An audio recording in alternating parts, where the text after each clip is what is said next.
Guys, welcome back to my channel. வீடியோக்குள்ளே போகிறதுக்கு முன்னாடி மறக்காம இந்த வீடியோக்கு ஒரு லைக்கை போட்டுருங்க. லாஸ்ட் பார்ட்டில் இந்த சூனியக்காரி அவளோட சக்தியெல்லாம் திரும்ப மீட்டெடுக்கிறதுக்காக ஒரு பூவை கொண்டு வந்து வச்சுக்கிட்டு அது மேலே கையை வைக்க போயிட்டே இருக்கா. இவ என்ன சொல்லி பையன்கிட்ட அந்த பூவை எடுத்துகிட்டு வர சொல்லியிருப்பானா, அவனோட தங்கச்சியோட கையை குணமாக்குறதுக்கு இந்த பூ தான் நமக்கு உதவியாக இருக்க போகுது அப்படிங்கிற மாதிரி சொல்லிட்டு, ஆனால் இங்கே இந்த பூவை வச்சுக்கிட்டு என்னோட சக்தியெல்லாம் எனக்கு திரும்ப கொடு அப்படிங்கிற மாதிரி சொல்லிட்டு அவன் அந்த பூ மேலே கையை வச்சுக்கிட்டு இருக்கா. அடுத்த செகண்டே அந்த பூ பத்தி எரிஞ்சுக்கிட்டு இருக்கு. இதை பார்த்தவளுக்கு பயங்கரமான ஷாக்காக இருக்குது. அப்படியே கட் பண்ணால் இந்த பக்கம் நம்ம ஹீரோவுமே வீட்டுக்கு வந்துட்டான். அவன் இங்கேருந்து வந்த உடனே அவனோட ரூமில் இருக்கிற கபோர்டை ஓப்பன் பண்ணி பார்க்குறான். நிறைய ரத்தம் வச்சிருப்பான் இல்லையா, அதை இப்போ அவனுக்கு குடிக்கணும் போல இருக்குது. ஏன்னா 12 மணிக்கு மேலே இவன் வேம்பியராக மாறிடுவான் போல். ஸோ அதை கட்டுக்குள்ளே வச்சுக்கணும் அப்படிங்கிறதுக்காக தான் நிறைய பிளட்டெல்லாம் வாங்கிட்டு வந்து இங்கே ஸ்டோர் பண்ணி வச்சிருப்பான் போல். இப்போ அந்த பிளட்டு எதுவுமே இல்லை, எல்லாமே காலியாக இருக்குது. உடனே அவனுக்கு என்ன பண்ணுறதுன்னு தெரில, பைத்தியம் பிடிக்குது. அப்படியே ரூமை விட்டு வெளியே வந்து அந்த லத்தீஃப் தான் போயிட்டு இருக்கா. அவளோட ரத்தத்தை குடிக்கலாமான்னு இவனுக்கு தோணுது. சேச்சா அப்படி நம்ம பண்ணக்கூடாது அப்படின்னு சொல்லிட்டு தன்னோட கோவத்தை தானே கட்டுப்படுத்திக்கிட்டான். இந்த பக்கம் இந்த சூனியக்காரியும் அந்த பூ எரிஞ்சதை பார்த்துட்டு அவளுக்கு ஒண்ணுமே புரியல. உடனே அந்த பூ கிட்ட போயிட்டு மன்னிப்பு கேட்கிறா. என்னை மன்னிச்சுட்டு, நான் கயனத்தோட கையை வந்து குணமாக்குறதுக்காக தான் நான் உன்னை இங்கே கொண்டு வந்தேன், ப்ளீஸ் எனக்கு உதவி செய்ய அப்படிங்கிற மாலாம் சொன்னா அதுக்குள்ள அது எரிஞ்சு ஃபுல்லா சாம்பல் ஆயிடுது. இவளுக்கு என்ன பண்றதுன்னே தெரியல. உடனே போயிட்டு பையன்கிட்ட தான் உதவி கேட்கணும் அப்படின்னு சொல்லிட்டு அவன் இங்கேருந்து ஓடி வந்துட்டு இருக்கா பையனோட ரூமுக்கு. ஆனா அதுக்குள்ள அவன் என்ன பண்றான்னா, அங்கேயும் இங்கேயும் தேடி கடைசியில ரத்தம் கிடைக்கல அப்படிங்கவுமே தன்னோட ரூமுக்குள்ள போயிட்டு கதவை சாத்திக்கிறான். இதான் அம்மா காரியம் பார்த்துட்டு இல்ல அவன் அந்த ரூமுக்குள்ள போகக்கூடாது அப்படிங்கிற மாதிரி சொல்லிட்டு உள்ள வந்து பார்க்கறான். ஆனா அதுக்குள்ள அவன் அந்த ரூமுக்குள்ளே ஒரு பேஸ்மெண்ட் மாதிரி ஒரு ரூமை ரெடி பண்ணி வச்சிருப்பான் போல. அதுக்குள்ள போயிட்டான். இவன் வந்து பார்க்கறதுக்குள்ள அவன் உள்ள போயிட்டான். இவளுக்கு என்ன பண்றதுனே தெரியல. அசாத்னு சொல்லிட்டு கூப்பிட்டுட்டு இருக்கா. பட் இருந்தாலும் அவன் நைட்டு ஃபுல்லா இந்த ரூமுக்குள்ள, அதாவது இந்த பேஸ்மெண்ட் ரூமுக்குள்ள தான் இருந்தாகணும் போல. அதுக்குள்ள இருந்துக்கிட்டு அவன் பயங்கரமா கத்திக்கிட்டு இருக்கான். தன்னைத்தானே செயின்ல போட்டு கட்டிக்கிட்டு தன்னோட கோவத்தை வந்து கட்டுப்படுத்திக்கிட்டு இருக்கான். நம்ம ஹீரோயினி காட்டுக்குள்ள ஒரு மிருகத்தை பார்த்தா, அதாவது நம்ம ஹீரோவோட கண்ணை தான் பார்த்துருப்பா. ஸோ அது ஒரு மிருகமா இருக்குமோ, அப்படி பார்த்தாலும் அது என்ன மிருகமா இருக்கும் அப்படின்னு சொல்லிட்டு அவள் வந்து அவளோட அப்பாவோட புக்லலாம் வந்து தேடி பார்த்துட்டு இருக்கா. பார்த்தா அதுல வந்து ஒரு உருவம் போட்டிருக்கு. கீழே அந்த உருவத்தோட பேரு வேம்பியர்னு போட்டிருக்கு. அப்படின்னா நான் ஒரு வேம்பியரையா பார்த்தேன், அது மட்டும் என்ன பார்த்துருந்துச்சு அப்படின்னா அது என்னோட ரத்தத்தையே குடிச்சிருக்குமே, நல்ல வேலை நான் தப்பிச்சு வந்துட்டேன் அப்படிங்கிற மாதிரிலாம் சொல்லிட்டு அதுக்கப்புறம் டைம் ஆயிடுச்சு அப்படின்னு சொல்லிட்டு அந்த புக்கெல்லாம் அங்கே ஓரமாக வச்சுட்டு இவ தூங்க போயிடுறா. ஆனால் அவளோட கெட்டனை பிடிச்ச 2 அக்காக்காரிங்க இருக்கிறாளுங்க. அவளுங்க என்ன பண்ணுறாளுங்கன்னா, நம்ம ஹீரோயின் இங்கே இருக்கவே கூடாதுன்னு நினச்சாளுங்க. பட் இருந்தாலும் இப்போ நம்ம ஹீரோயின் இந்த வீட்டிலே டேரா போட்டு தங்கிட்டாலே அப்படின்னு சொல்லிட்டு அவளோட புக்கெல்லாம் வந்து எரிக்கிறதுக்காக பிளான் பண்ணிட்டு இருக்காளுங்க. அவளோட புக்கு எல்லாத்தையும் எடுத்துகிட்டு போயிட்டு குப்பை தொட்டியில் போட்டு மரணை ஊற்றி எரிச்சிட்டு இருக்காளுங்க. அதுவும் பின்னாடி நின்றுக்கிட்டு தான். நம்ம ஹீரோயினுக்கு இது எதுவுமே தெரியாமல் அவன் நிம்மதியாக தூங்கிட்டு இருக்கா.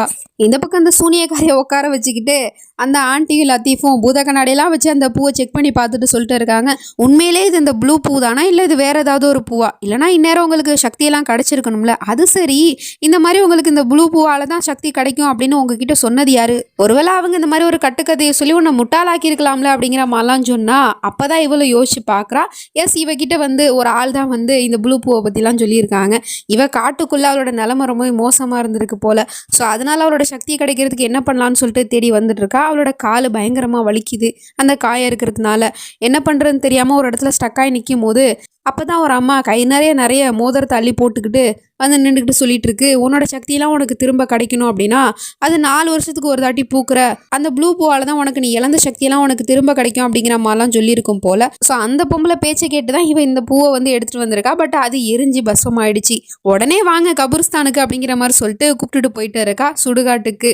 எதுக்கு இங்கே வந்திருக்கோம் அப்படின்னு கேட்டா, என்கிட்ட அந்த பூவை பற்றி சொன்ன அந்த பொம்பளை இங்கே தான் இருக்கா அப்படிங்கிற மாதிரி சொல்லிட்டு இருக்கா. என்னது, இங்கேயா அந்த பொம்பளை இருக்கா அப்படின்னு கேட்டா, ஆமாம் இந்த கபூரில் தான் இருக்கா, இதை ஓப்பன் பண்ணுங்க அப்படிங்கிற மாதிரி சொல்லிட்டு அங்கே இருக்கிற சமாதியை வந்து ஓப்பன் பண்ண சொல்லிட்டு இருக்கா. பட் அது ஓப்பனே பண்ண முடியல, எங்களால் முடியலை அப்படிங்கிற மாதிரி சொல்லிட்டு 2 பேருமே திணறிட்டு இருக்காங்க. அப்போ பார்த்தா அந்த கபூர் தானாகவே ஓப்பன் ஆகிட்டே இருக்கு.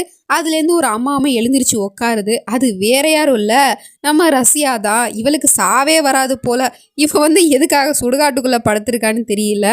அவள் எழுந்திரிச்ச உடனே இவகிட்ட கேட்குறா, எதுக்கடி என்னை வந்து தொந்தரவு பண்ணிக்கிட்டு இருக்கா, நான் ஒரு கடும் தவத்தில் இருக்கேன்னு உனக்கு தெரியாதா அப்படிங்கிற மாதிரிலாம் சொல்லிட்டு கேட்டா, என்னை மன்னிச்சிருங்க, நான் உங்ககிட்ட ஒரு உதவி கேட்டு தான் வந்திருக்கேன். நீங்கள் தானே சொன்னீங்க அந்த ப்ளூ பூ 4 வருஷத்துக்கு ஒரு தாட்டி பூக்கும், அந்த பூவை எடுத்துகிட்டு வந்தா என்னோட சக்தியெல்லாம் எனக்கு திரும்ப கிடச்சிரும்னு சொன்னீங்கல்ல, ஆனால் அந்த மாதிரி எதுவுமே நடக்கல, அந்த பூ தான் எரிஞ்சு போச்சு அப்படிங்கிற மாதிரி சொன்னதும் அவ சிரிச்சுக்கிட்டே சொல்லிட்டு இருக்கா, அட பைத்தியக்காரி, உனக்கு அந்த பூவால் ஒன்றும் உன்னோட சக்தியெல்லாம் திரும்ப கிடைக்காதுடி, அந்த பூ மூலமா உன்னோட சக்தியை நீ மீட்டெடுக்கிறதுக்கான க்ளூ தான் கிடைக்கும் அப்படிங்கிற மாதிரி சொன்னதும் என்ன க்ளூ அப்படின்னு கேட்ட உடனே இவளும் இருந்தாலும் சொல்றா, உன்னோட சக்தியெல்லாம் உனக்கு திரும்ப கிடைக்கணும் அப்படின்னா ஒரு பொண்ணு இருக்கா, அவளோட பொண்ணு முதுகுல வந்து ஒரு வித்தியாசமான அடையாளம் இருக்கும், அந்த அடையாளத்துல இருக்கிற பொண்ணை நீ கொலை பண்ணாதான் உன்னோட சக்தியெல்லாம் உனக்கு திரும்ப கிடைக்கும் அப்படிங்கிற மாதிரி சொல்லிட்டு இருக்கா. அந்த பொண்ணை நான் எப்படி கண்டுபிடிக்கிறது, சும்மா ஒரு பொண்ணோட உடம்புல அடையாளம் இருக்குன்னு சொன்னா அது என்ன மாதிரி அடையாளம், எப்படி நான் கண்டுபிடிக்கிறது அப்படின்னு கேட்டா, இப்ப அந்த பூ எரிஞ்சு போச்சு இல்லையா, அந்த பூக்கிட்டே நீ திரும்ப போ, அதோட மொத்த சாம்பலையும் வந்து ஒன்று சேர்த்து ஒரு இடத்துல வை, அதுவே உனக்கு அந்த அடையாளம் எப்படி இருக்குங்கிறத காமிக்கும் அப்படிங்கிற மாதிரி சொன்னதும் இவளும் அங்கேருந்து தலை தெரிச்சு ஓடிக்கிட்டே இருக்கா. அதுக்குள்ள நம்ம ஹீரோயினியும் இங்கே தூங்கிட்டு இருந்தா இல்லையா, அவளுக்கு பின்னாடி நெருப்பெறியதெல்லாம் தெரியல, பட் இருந்தாலும் அவளோட முதுகுல வந்து ஏதோ எரியிற மாதிரி ஏதோ ஃபீல் ஆகுது. உடனே இவ எழுந்திருச்சு, எதுக்காக என்னோட முதுகு பின்னாடி ஏதோ எரியிற மாதிரி இருக்கு அப்படின்னு சொல்லிட்டு அவ திரும்பி பார்த்தா அங்க அவளோட புக்ஸ் எல்லாம் எரிஞ்சுக்கிட்டு இருக்கு. உடனே இதை பார்த்துட்டு பயங்கரமா ஷாக் ஆயிட்டு, யார் இதை கொண்டு வந்து இங்க எரிச்சது, என்னோட அப்பா ஞாபகமா என்கிட்ட இருக்கிற கடைசி விஷயமே இந்த புக்ஸ் தானே அப்படின்னு சொல்லிட்டு அவ அதுக்கப்புறம் தண்ணியெல்லாம் ஊற்றி அந்த நெருப்பை வந்து அணைச்சிட்டா. பட் இருந்தாலும் அந்த புக்கை எடுத்து பார்க்கும்போது பாதிக்கு மேல அதுல இருக்கிற பேஜஸ்லாம் எரிஞ்சு போயிடுச்சு. அப்படியே அந்த புக்கை அவள் திருப்பி பார்த்துட்டு இருக்கும் போது அவள் முதுகில் இருக்கிற அதே அடையாளம் வந்து இந்த புக்லேயுமே இருக்கு. இவளுக்கு உடனே ஃபீல் ஆகுது, இவ்வளோ நேரம் என்னோட முதுகு பின்னாடி ஏதோ எரிஞ்சிட்டு இருந்த மாதிரி இருந்துச்சு, இப்போ இது நார்மல் ஆயிடுச்சு, என்னவா இருக்கும் என்னோட முதுகு பின்னாடி அப்படின்னு சொல்லிட்டு அவள் போயிட்டு கண்ணாடிக்கு முன்னாடி நின்று செக் பண்ணி பார்த்துட்டு இருக்கா. அப்போதான் அவளோட முதுகில் இப்படி ஒரு அடையாளம் இருக்கு அப்படிங்கிறதே அவளுக்கு தெரியும் போல. ஸோ அதை பார்த்துட்டு இவள் பயங்கரமா ஷாக் ஆகுறா.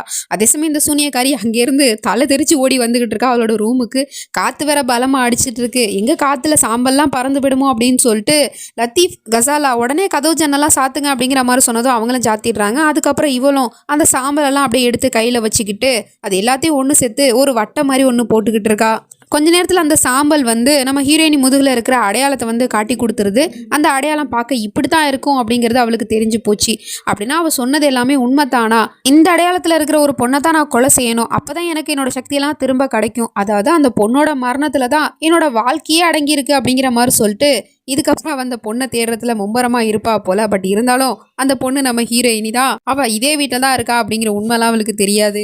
இப்போ மார்னிங் ஆயிடுச்சு, காலங்காத்திலே பார்த்தா தங்கச்சிக்காரியை பொண்ணு பார்த்துட்டு போனாங்கல்ல, அந்த பையனோட அப்பா அம்மா 2 பேருமே வந்து போலீஸை கூப்பிட்டு வந்துட்டாங்க.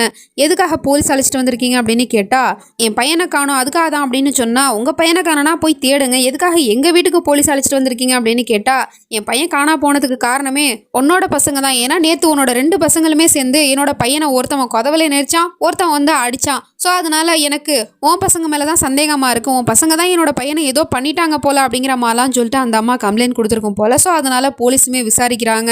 அந்த பையனை நேற்றுலேருந்து காணும், ஆனால் அவனோட காரு மட்டும் ஒரு காட்டு பக்கத்தில் கிடச்சிச்சு. இந்த அம்மா உங்கள் பசங்க மேலே தான் சந்தேகப்படுறாங்க அப்படிங்கிற மாதிரி சொன்னால் அந்த அம்மாவும் சொல்லுது, ஆமாம் ஒருத்தவன் அடித்தான் ஒருத்தவன் குறவலையை நெரிச்சான் அப்படின்னு சொல்லிட்டு. உடனே தம்பிக்காரன் கோவப்பட்டு, என்ன சும்மா அடிச்சா நெரிச்சான்னு சொல்லிட்டு இருக்கா, சும்மா அவன் பையனை வந்து அடித்தோம் கழுத்தை நெரிச்சோம், அவன் எங்கள் தங்கச்சியோட வாழ்க்கையை கெடுக்க பார்த்தா, அந்த உண்மை தெரிஞ்சதுனால தானே அவனை அடித்தோம், அந்த உண்மையை சொல்லு அப்படிங்கிற மாதிரி சொல்லிட்டு இருக்கான். ஆனால் போலீஸோ, நேற்று நைட்டு நீ எங்கே இருந்த அப்படின்னு கேட்டால், நான் வந்து பார்ட்டியில் இருந்தேன் அப்படின்னா அவன் சொல்லிட்டு இருக்கான். சரி உங்களோட பெரிய பையன் எங்க, அவன் எங்கே போனா, அவனை கூப்பிடுங்க விசாரிக்கணும் அப்படின்னு சொன்னால் அவன் அவனோட ரூமில் இருக்கான், போயிட்டு கூப்பிட்டு அப்படிங்கிற மாதிரி சொன்னதும் நம்ம ஹீரோயினி தான் போயிட்டு கூப்பிடுறதுக்காக மாடிக்கு போயிட்டு இருக்கான். அவன் வந்து அண்டர் கிரவுண்டில் இருக்கிறான் போலையே. ஸோ இப்போ தான் விடிஞ்சிருக்கு அப்படின்னு சொல்லிட்டு அவன் மேலே வரத்துக்கு ட்ரை பண்ணிட்டு இருக்கான். இவளுமே வந்துட்டு ரூமில் வந்து பார்க்கும்போது அங்கே யாருமே இல்லை. உடனே அவன் வீட்டில் இல்லை போல அப்படின்னு சொல்லிட்டு இவளும் சுற்றி முற்றி தேடி பார்த்துட்டு அந்த ரூமை விட்டு வெளியே போறா. அப்படி அவள் போகிற அடுத்த செகண்டே நம்ம ஹீரோ கீழேருந்து எழுந்திருச்சு மேலே வந்துட்டு இருக்கான். அதை அவள் கவனிக்காம கீழே போயிட்டு அவர் ரூமில் இல்லை அப்படிங்கிற மாதிரி சொல்லிட்டு இருக்கா. என்ன உங்கள் பையன் ரூமில் தான் இருக்கான்னு சொன்னீங்க, ஆனால் இந்த பொண்ணு பார்த்துட்டு வந்து இல்லைன்னு சொல்லிட்டு இருக்கா, உங்கள் பையன் எங்கே போனா, ஒருவேளை வெளியே போயிட்டானா, அவனை ஃபோன் பண்ணி கூப்பிடுங்க அப்படிங்கிற மாதிரி சொன்னால், என்ன சார் சொல்லுங்க அப்படிங்கிற மாதிரி சொல்லிட்டு நம்ம ஹீரோ அங்கேருந்து வந்து வெளியே வந்துட்டு இருக்கான். அவனை பார்த்த உடனே நம்ம ஹீரோயினுக்கு பயங்கரமான ஷாக்காக இருக்குது. இப்போ தானே நான் ரூமில் போயிட்டு பார்த்துட்டு வந்தேன், ஆனால் அப்பா அவன் ரூமில் இல்லையே, இப்போ எங்கேருந்து திடீர்னு கிளம்பி வந்தான் அப்படிங்கிற மாதிரி சொல்லிட்டு பார்த்துட்டு இருக்கா. இதுக்கப்புறம் நடக்க போகுது அப்படிங்கிறதெல்லாம் நம்ம நெக்ஸ்ட் பார்ட்டில் தான் பார்த்து தெரிஞ்சுக்கணும். அது வரைக்கும் பை ஃப்ரெண்ட்ஸ்.